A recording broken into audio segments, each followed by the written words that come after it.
Alright, you guys, welcome back. I went to Walmart again. I got the Totaled, the brand new paint job. New for 2025 Totaled Hot Wheels Monster Trucks, guys. Part of the Totally Tuned Crush car. We should change that, like I always say it. You know what the back looks like. All you need is Bone Shaker and Nissan Skyline, and I have the whole case complete. Name, total, truck type, pickup, strength. Give me a break. Crash attack, slam to dunk. Pretty awesome. It says Nissan back there. Packaging.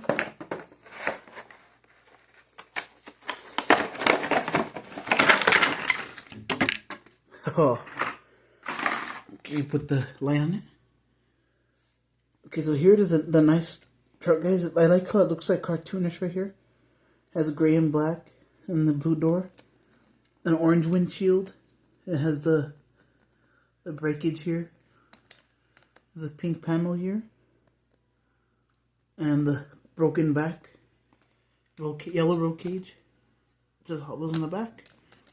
Yellow rims and beadlocks. Silver chassis, black tires. The roof, pretty nice. I always wonder how Hot Wheels does this casting. Do they actually crush the body or something? I don't even know. So without further ado, guys, that's all I got today.